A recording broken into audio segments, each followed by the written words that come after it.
오늘 우리가 살펴볼 말씀은 전도서 2장입니다. 우리는 우리 자녀들에게 행복한 일을 찾아 살아가라 그렇게 이야기하곤 합니다. 내가 좋아하는 것, 너를 행복하게 할 수 있는 것을 찾아서 마음껏 해봐라 이야기하죠. 그런데 문제는 무엇이 우리를 행복하게 하느냐, 그것을 모른다는 겁니다. 행복하게 살아라 말하지만 정작 무엇이 우리를 행복하게 해줄지 모르기 때문에 부모도 당황스럽고 자녀들도 또 방황하는 것이 아닌가 그런 생각을 하게 되는 거예요.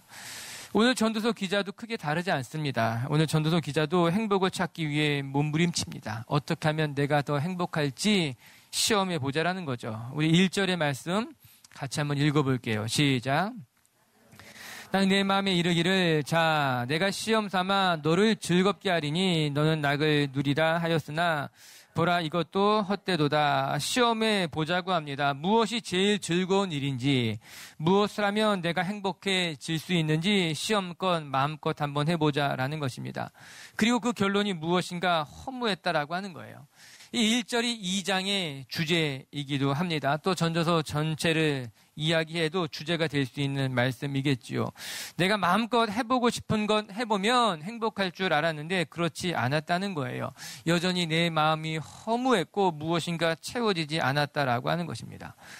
우리가 오늘 같이 묵상하고 싶은 주제는 쾌락입니다. 쾌락이라 말하면 왠지 부정적인 것 같기도 하지요. 나쁜 것, 가까이에선 안 될 것 같지만 실상 쾌락이라고 하는 것은 어떻게 보면 가치 중립적인 것이 될 수도 있어요. 또 한편으로는 사람마다 다른 매우 주관적인 것이 될 수도 있다라고 하는 것입니다.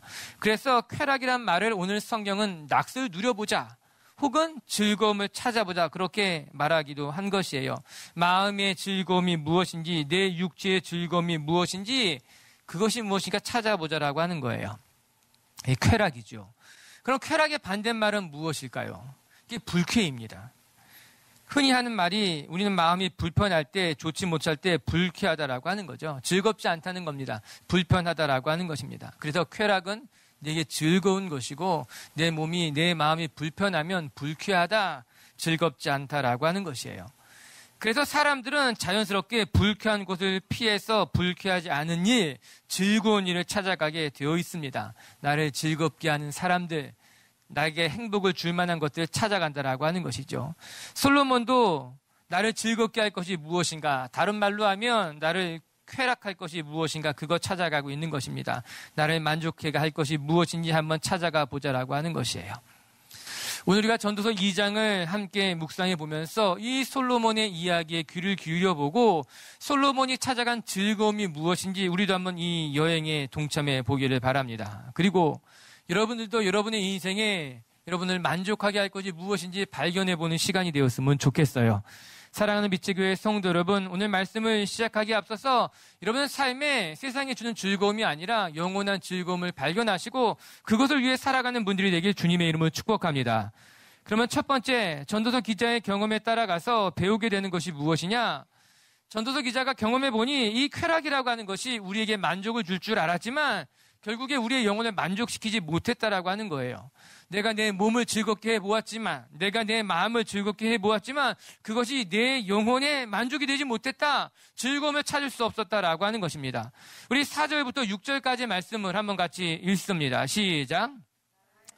나의 사업을 크게 하였노라. 내가 나를 위하여 집들을 짓고 포도원을 일구며 여러 동산과 과원을 만들고 그 가운데에 각종 과목을 심었으며 나를 위하여 수목을 기르는 살림에 물을 주기 위하여 못들을 팠으며 4절부터 솔로몬이 자기에게 기쁨이 될 만한 모든 일들을 한번 해봤다는 거예요.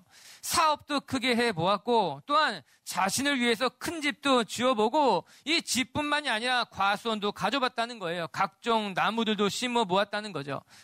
이 대목에 눈이 뜨이는 사람들도 있을 것입니다. 화초를 좋아하는 사람들이 얼마나 부럽겠습니까? 내가 좋아하는 꽃과 나무를 마음껏 심을 수 있는 땅을 가지고 있었다는 거예요. 땅만 가진 것이 아니라 그 땅에 심을 만한 것도 넉넉히 가지고 있어서 내가 이것저것 심어보고 싶은 거 다 심어보았다라고 하는 거예요. 여러분, 오늘 전도서 기자가 한두 그루의 나무를 심은 것이 아니라 들여다보면요, 살림을 갖고 왔다는 거예요. 나에게 필요한 것을 채울 수 있을 만큼 숲도 가져봤다. 노비를 사기도 했고 그 노비가 자녀를 낳기도 하고 수없이 많은 사람을 거느려 보았다라고 하는 거예요. 왜?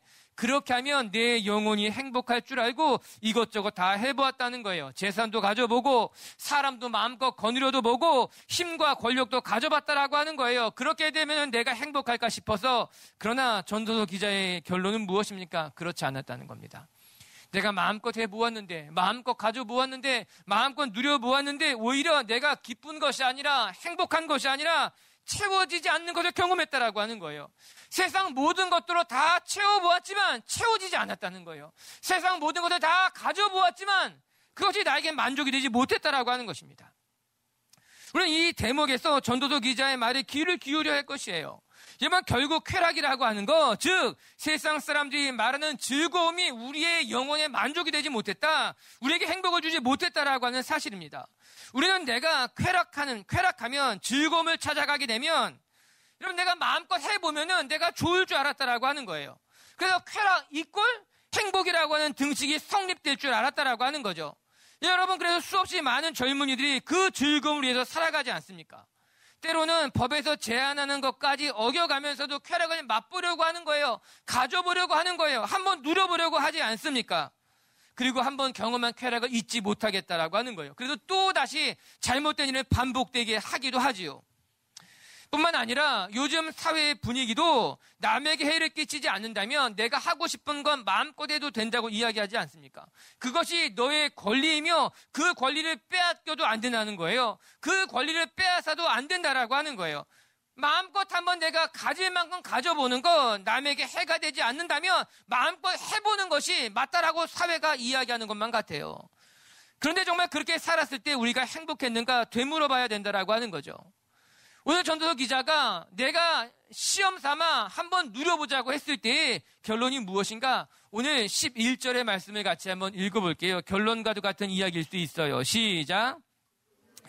내가 생각해 본즉 내 손으로 한 모든 일과 내가 수고한 모든 것이 다 헛되어 바람을 잡는 것이며 해 아래에서 무익한 것이로다. 내가 가져도 보고 누려도 보고 다스려도 보고 거느려도 보았지만 그것이 내게 무익했다는 거예요. 나에게 유익하지 않았다. 내 영혼에, 내 삶에, 내 모든 것에 유익하지 않았다라고 하는 것입니다. 그 끝이 놀랍게도 허무했다라고 하는 거예요. 행복할 줄 알았지만, 쾌락을 쫓아가면 뭔가 다른 일이 있을 줄 알았지만 전혀 그렇지 않았다라고 하는 거예요. 저는 이 11절의 말씀을 우리 마음판에 두고 오늘 말씀을 한번 같이 읽어볼 수 있게 되길 바라요. 내가 마음껏 해보면 좋을 줄 알았지만, 다 가져보면 행복할 줄 알았지만 채워지지 않았다라고 하는 것. 여러분, 10절의 말씀이 저는 마음에 많이 와 닿았어요. 제가 한번 읽어드릴게요. 10절은 이렇게 나옵니다. 무엇이든지 내 눈이 원하는 것을 내가 금하지 아니하며 무엇이든지 내 마음이 즐거워하는 것을 내가 막지 아니하였으니, 이게 무슨 말입니까? 내가 금하지 않았다, 제한을 두지 않았다라고 하는 거예요. 내가 원하는 것이 있으면 제한을 두지 않고 마음껏 해봤다라고 하는 거예요. 내가 누리고 싶은 것이 있으면 내가 그것을 금하지 않고 끝까지 한번 가봤다라고 하는 거예요. 우리는 이런 말을 들으면 참 많이 부러워하지 않습니까? 그래, 먹고 싶은 건 마음껏 먹어보고 하고 싶은 거 제한 없이 마음껏 해보면 얼마나 좋을까? 근데 그 결론이 뭐예요? 결국이 뭐예요? 허무했다는 거예요. 그것이 나에게 유익은 주지 않았다는 겁니다. 많이 먹었지만, 많이 가졌지만 그것이 다 유익한 것은 아니었다라고 하는 거예요. 저는 이 말을 대하면서 우리의 삶에, 여러분, 우리가 스스로 절제하며 살아가는 것이 얼마나 귀한 일인지 새삼 깨닫게 되는 거예요. 우리의 삶에 브레이크가 있다고 하는 것이 얼마나 감사한 일인지 다시 한번 배우게 된다라고 하는 거예요. 여러분, 실상 금하지 않게 되면 어떻게 될 것 같습니까? 내 삶에 자이든 타이든 금해지는 것이 없다면, 즉 제동장치가 없다면 우리의 삶이 어떻게 되었을 것만 같습니까? 여러분, 지금보다 더 행복해졌을 것만 같아요? 아니에요. 어쩌면요, 우리의 삶에 자이든 타이든 제한이 없었다면요, 우리의 삶이 더 행복해진 것이 아니라 지금보다 더 악해졌을지 모릅니다. 지금보다 우리의 삶이 더 나아진 것이 아니라 지금보다 더 형편없어졌을지도 모른다라고 하는 거예요.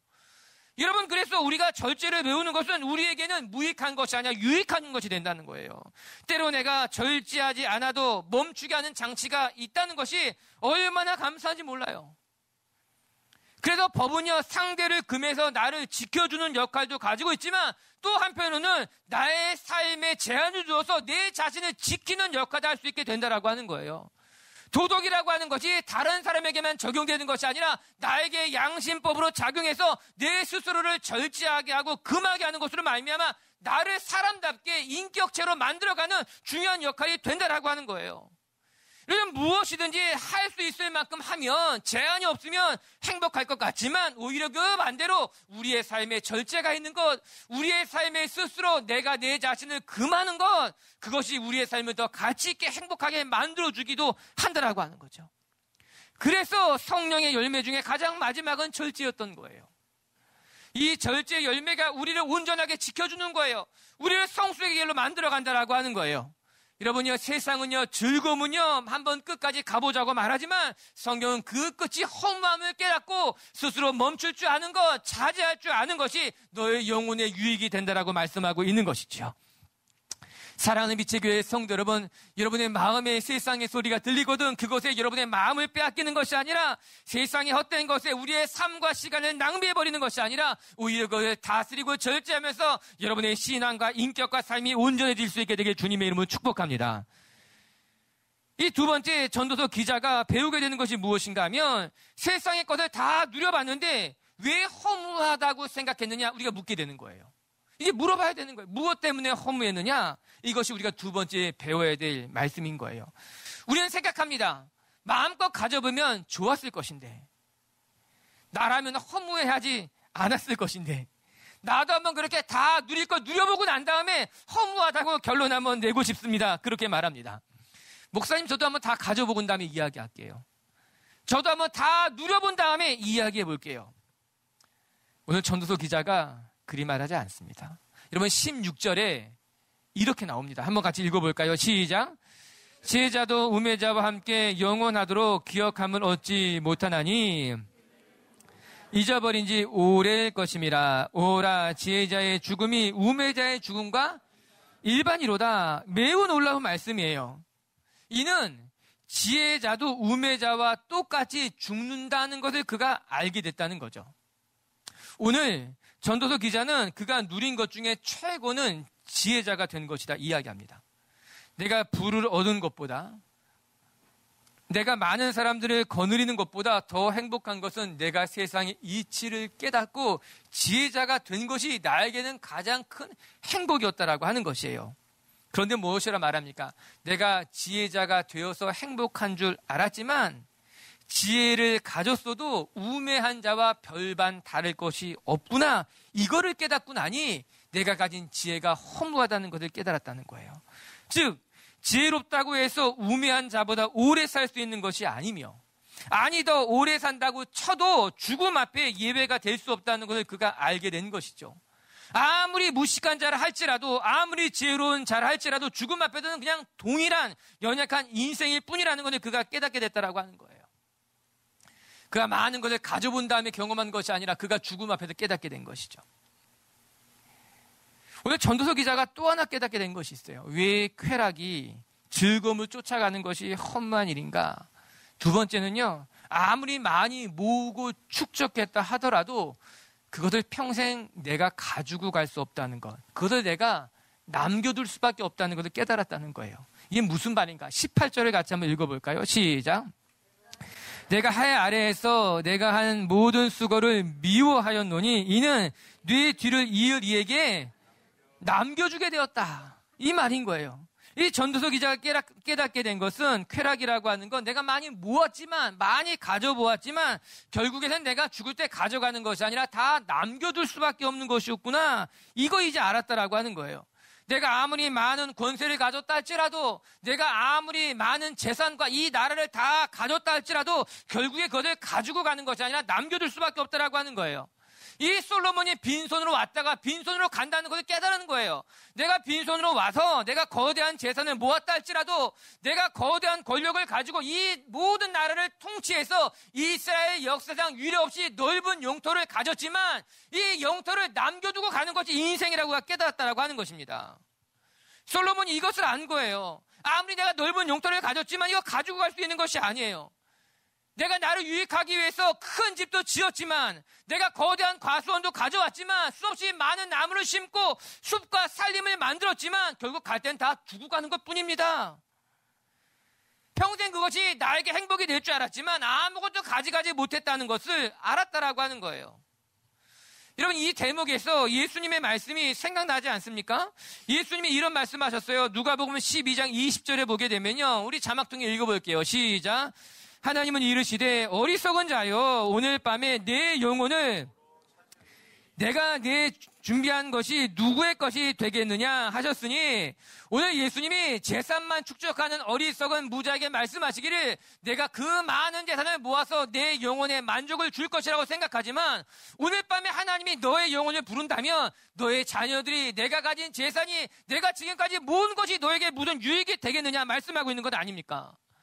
오늘 솔로몬도 그와 동일한 걸 보는 거예요. 내가 누린 것이, 내가 가진 것이, 내가 모은 것이 이 밤에 하나님이 나의 영혼을 불러가신다면 나에게 유익하지 않은데, 예수님이 그 말씀 뒤에 이런 말씀을 덧붙입니다. 21절도 읽어봐요. 시작. 자기를 위하여 재물을 쌓아두고 하나님에 대하여 부여하지 못한 자가 이와 같은 어리석은 자라라고 하는 거예요. 나를 위해서 재물을 쌓아두었지만, 나를 위해서 재산을 갖고 땅을 갖고 권력을 가졌지만 정작 하나님에 대해서는 아무것도 알지 못하는 가난한 사람이라고 하는 거예요. 이 땅에 많은 사람들이 재물에 대해서는 부유할지 모르지만, 세상에 대해서는 부유할지 모르지만 하나님에 대해서 가난한 사람들이 많으니 그들의 영혼이 무슨 유익이 있겠느냐 이야기하는 것 아니겠습니까? 맞아요. 이 땅에 그렇게 살아가는 사람들이 많지요. 재물을 붙들고 살아가는 사람들, 그것이 나의 영혼이 유익이 될 줄 알고 살아가는 사람들. 그러나 결국 하나님이 우리를 부르실 때 아무런 유익이 될 수 없다는 것을 오늘 이 솔로몬 기자가 깨닫고 허무하다라고 말하는 거예요. 세 번째, 그러면 우리는 솔로몬에게 묻습니다. 전도서 기자에게 이야기하기를 어떻게 살아가는 것이 이 허무한 세상에서 헛되지 않은 삶이 될 수 있느냐라고 하는 거예요. 결론이 무엇이냐? 오늘 24절, 오늘 2장의 마지막 부분이죠. 한번 같이 읽어볼게요. 시작. 수고하는 것보다 그의 마음을 더 기쁘게 하는 것이 없나니 내가 이것도 본즉 하나님의 손에서 나오는 것이로다. 아멘. 전도서 기자가 매우 의외의 말을 합니다. 세상 모든 화려한 것을 다 누려본 사람이 마지막에는 매우 의외로 무슨 말씀을 하느냐? 그냥 먹고 마시고 수고하는 것보다 더 기쁜 일이 없다라고 하는 거예요. 정말 의외의 대답인 거죠. 좋은 것을 다 가보고 나면 그 중에 어디가 제일 좋습니까? 그러면 정말 화려하고 대단하고 남들이 가지 못하는 곳이 제일 좋았다고 이야기할 것 같은데 집이 제일 좋았습니다. 이야기하는 거예요. 내가 좋은 것을 다 먹어보고 정말 비싼 것을 먹어본 다음에 무엇이 제일 맛있었습니까? 이야기하면 대단한 대답이 나올 것 같은데 집밥이 제일 좋았습니다. 이야기하는 것과 다르지 않는 것만 같은 거예요. 오늘 솔로몬이 무슨 말을 하고 있는가? 내가 세상 쾌락을 다 누려봤지만 오히려 그 끝은 내 마음이 공허하고 허무할 뿐이었고, 오히려 그것보다 내가 그냥 오늘 하루 먹고 마시고 수고하며 살아가는 것이 내 삶의 가장 큰 기쁨이었다는 것을 이제 깨닫게 되었다라고 하는 거예요. 즉 일상의 작은 기쁨이 내 삶에 이렇게 큰 만족을 준다는 것을 이제 알았다는 거예요. 사람들은 화려한 것을 쫓아다닐지 모르지만, 크고 대단한 것에 마음을 빼앗길지 모르지만 정작 내가 오늘 먹고 내가 오늘 마시고 내가 오늘 내 손으로 수고하며 살아가는 것이 이렇게 큰 축복인지 이제 알았다라고 하는 거예요. 사랑하는 미체교회 성도 여러분, 전도서 기자는 일상의 담백한 행복이 얼마나 귀한 것인지를 깨닫고 우리에게 귀뜸해 주고 있는 거예요. 그런데 문제는요, 여전히 우리는 너무나 자극적인 것에 익숙해져서 우리의 일상의 행복을 너무나 사소한 것처럼 생각할 때가 많다라고 하는 거예요. 마치 조미료의 맛에 입이 길들여지기 시작하면 짜고 매워야지만 맛이 있다고 생각하는 것과 비슷하죠. 실상 조미료 맛으로 먹으면서도 그 맛을 다 알고 있다고 생각하는 거예요. 저도 거의 하루 세끼 밖에서 밥을 먹으니까는 저도 짜고 달고 매워야지만 맛있다고 생각했어요. 그냥 장맛에 먹은 것이죠. 조미료 맛에 먹은 것이었어요. 문제는 원재료의 맛을 전혀 몰랐던 거죠. 그 신선함을, 그 깨끗함을, 그 담백함을 모르고, 때로는 가끔 음식을 해보니 이 조미료라고 하는 것이 감사하다고 이야기해야 되나? 아무튼 쉬워요. 아무튼 쉽고 간편하게 만들 수 있다는 것을 알았어요. 아, 그래서 조미료를 쓰는구나. 정성스럽지 않게 해도 그냥 조미료를 쓰게 되면 어느 정도 기본은 한다는 것을 알게 된 거죠. 이렇게 이야기하다 보면 조미료 만드시는 분이 어려울 수 있겠지만 그런 뜻이 아니에요. 그냥 원래 재료가 가지고 있는 맛이 얼마나 좋은 것인지를 우리가 모른다는 이야기 하는 거예요. 오늘 말씀으로 돌아와서 묵상해 보면 우리는 화려하고 대단한 것, 자극적인 것, 그런 것들이 우리의 삶에 정말 큰 기쁨이라고 생각하지만 아니에요. 그 한꺼풀을 다 걷어내고 나면 우리가 오늘 누리는 것이, 오늘 우리에게 허락된 것들이 그냥 먹고 마시고 내 손으로 열심히 수고하며 살아가는 그 시간, 순간순간들이 우리에게 너무나 소중하고 귀하고 가치 있는 것이라는 거죠. 요즘 유행하는 말 중에 소확행이라는 말이 있잖아요. 뭐예요? 소소하지만 확실한 행복이라는 말의 줄임말이죠.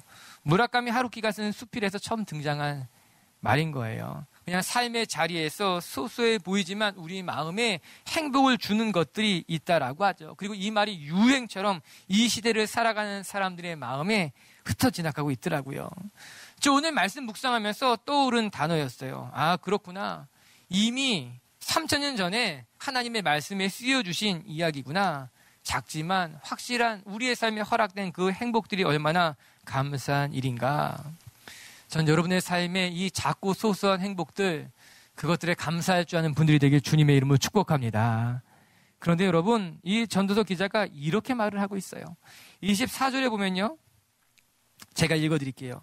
사람이 먹고 마시며 수고하는 것보다 그의 마음을 더 기쁘게 하는 것은 없나니 내가 이것을 본즉 하나님의 손에서 나오는 것이로다. 이 작고 소중한 것이 너무나 행복한 것인데 이 돌아보니 이것이 하나님이 우리에게 주신 선물이라는 걸 깨달았다라고 하는 거예요.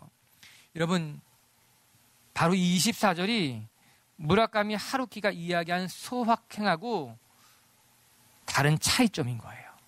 세상 사람들은요, 내 삶에 작고 소중한 행복을 좋아하고 그것이 전부라고 말하는 것까지만 우리는 그것들이 하나님이 우리에게 허락하신 하나님의 축복임을 깨닫고 있다라고 하는 거예요.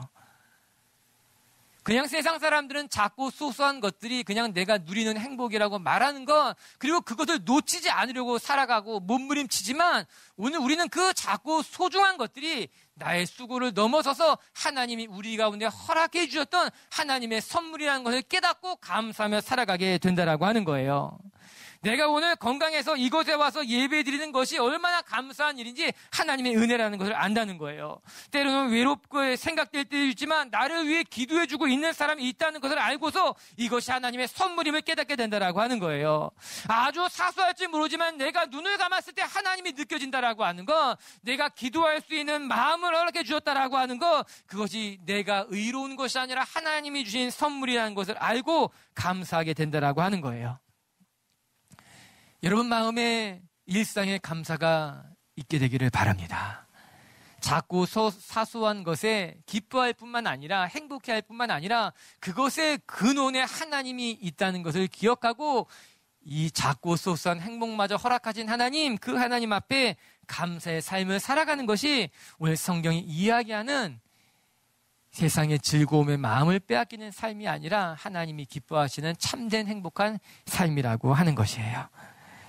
오늘도 그렇게 우리 성도들의 삶에 하나님이 주시는 이 작은 충만함이 여러분의 삶의 기쁨이 되시고 또 감사가 될 수 있게 되기를 주님의 이름으로 축복합니다. 말씀을 정리합시다. 오늘 전도서 기자는 이 세상의 모든 것을 다 누려보고 난 다음에 우리에게 이렇게 말씀을 전해주고 있는 거예요. 내가 채우고 채웠지만 채워지지 않았다는 거예요. 누려보고 또 누려보았지만 오히려 그것이 우리의 마음에 참된 기쁨이 되지는 못했다라고 하는 거예요. 사랑하는 미체교회 성도 여러분, 세상의 것들에 우리의 마음을 빼앗기고 엉뚱한 일에 시간을 낭비하는 것이 아니라 사라져 없어질 것이 아닌 우리의 삶을 지금도 지키고 계신 하나님을 바라보며 여러분의 신앙이 날마다 그렇게 깊어질 수 있게 되길 주님의 이름으로 축복합니다. 여러분, 첫 번째 쾌락은요, 지금 당장 우리를 기쁘게 하는 것 같지만 결국 그 끝은 허무하다는 것을 기억하시고 이 세상 즐거움에 마음을 빼앗기지 않는 분들이 되길 주님의 이름으로 축복합니다.